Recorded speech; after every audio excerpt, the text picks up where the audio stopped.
We're back.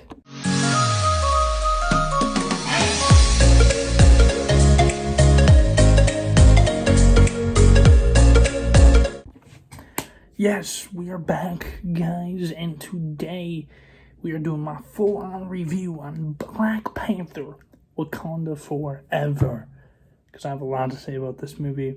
So let's just jump straight into it. Make sure you guys drop a like, subscribe, turn on them post notifications, and you all know how my reviews work. We're going to talk about some of the good things about the film, the bad things about the film, and the overall things about this film. There's not a lot bad, and I'm going to be spending a whole spiel about why this movie was freaking phenomenal.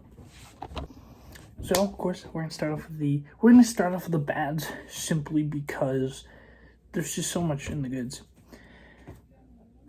It's really hard to get bad things about this film. I do think that at its best, I think the criticism that this film is, so it's nothing really wrong with the movie. It's about the criticism that this is getting. People want to recast T'Challa because of the late Chadwick Boseman. People want him to be recasted, and I just simply don't get where they're coming from. We have our new Black Panther, that is Shuri, T'Challa's sister. And I think that they did that amazingly. I think they executed that. So the only really hatred I have towards is the criticism that the recast T'Challa thing is. I don't get that whole recast. Let's recast T'Challa. You can't really replicate what Chadwick Boseman did with this character. Wasn't huge on the first film, but still he did such an amazing and impressive job. He was great in Endgame. He was great in Infinity War. He was great in Civil War. He was even good in the Black Panther film. He did a phenomenal job, and if they were to recast him, I just don't think he can replicate that they can replicate the magic that Chadwick did. He loved this character. He loved him so much, and he put his full heart into this thing. So the recasting thing, I just can't see them doing, and I understand. At the same time, I understand why people want to recast him, because he's an amazing character, and people want to see more of him. But at the same time, I think they should just leave him alone. We have our new Black Panther, that is Shuri. All right, now let's talk about the goods of this film. What was amazing? The whole thing was amazing. I absolutely loved the story that this thing told. Namor, was trying to protect his village. It followed the whole vibranium story. The movie was heavily focused on vibranium as itself, and Namor wanted to kill this new scientist, Riri Williams, who was also Ironheart, as well. So I thought that was a fun addition to the film. So Namor wants to kill the scientist, but the Wakandans don't want to, and he says that if Wakanda doesn't team up with Namor to practically start a war with America and all these other countries, they are going to destroy Wakanda. They're going to kill the Wakandans.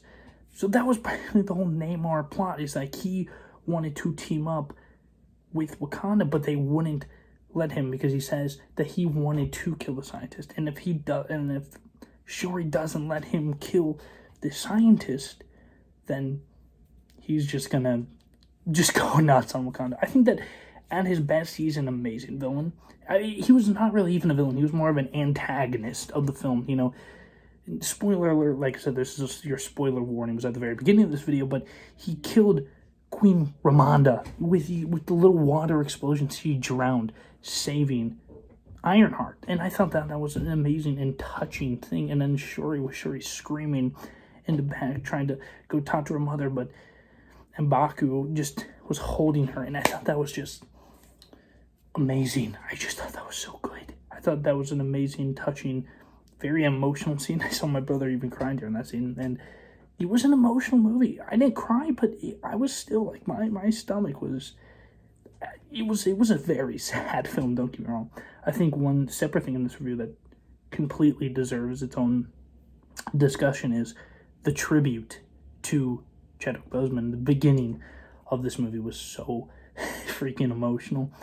We hear Shuri praying to the gods, saying, hey, let's heal my brother. So this entire opening scene was Shuri trying to find this cure to save her brother. And then that one moment where Queen Ramonda comes in and says that he's gone was amazing. And the whole message of this movie is them mourning over the loss of Black Panther, T'Challa, King T'Challa. And this entire time, Shuri was like, then the Black Panther's gone, Black Panther's dead. And she just thought this whole thing was her fault because she was like, I couldn't save her. But the main message was, you got to move on. And it takes you back to Avengers Endgame, where Captain America was telling everyone, hey, you gotta move on. So this whole thing was about mourning over this loss, this epic and sad death. So if you're really going into this movie just expecting pure action, that is not what you're going to get. There is action, there's a fight, very good cinematic fight, but that's not what this movie's about. This movie's about Chadwick, and also, the Marvel scroll thing. That was all Black Panther. It was dead silent. There wasn't the Marvel music. It was silent. The logo was purple, and all of it was just flashing images of T'Challa or Chadwick Boseman. Obviously, I can't show it on here. I'm afraid it's going to get taken down if I do, but it was such an amazing opening act. And then the final minute of the movie was Shuri sitting on a beach having memories of T'Challa. We get to see these memories. We get to see flashbacks from the first film, and such a touching moment. The end credit scene, Black Panther has a son named T'Challa.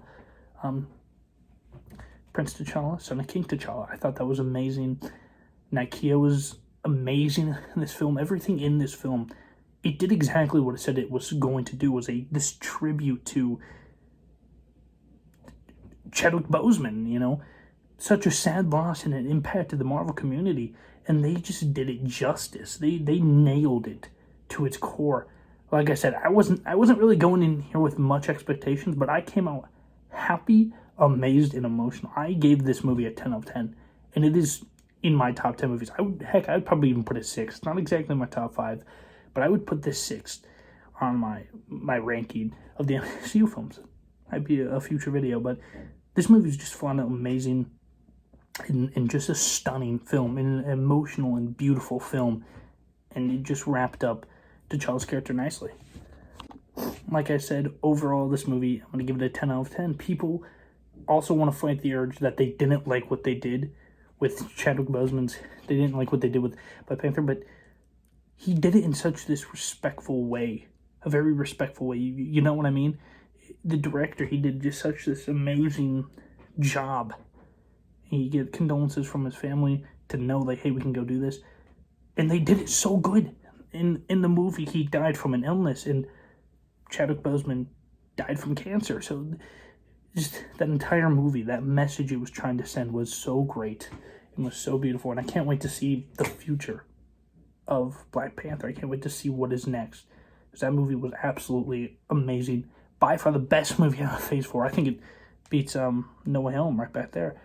I think that this movie is better than No Way Home, and I just think it's simply an amazing and an emotional movie, and I cannot wait to check this one out. I might even go to the theaters with my friends to watch this movie again, because it was just such a great movie.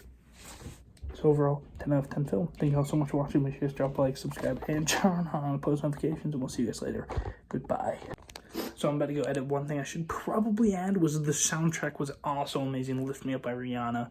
What is an amazing song. Go listen to it. So yeah, I just wanted to come on here because I forgot to mention the soundtrack. Like, that was like one of the things I wanted to talk about. The soundtrack to this film was absolutely stunning.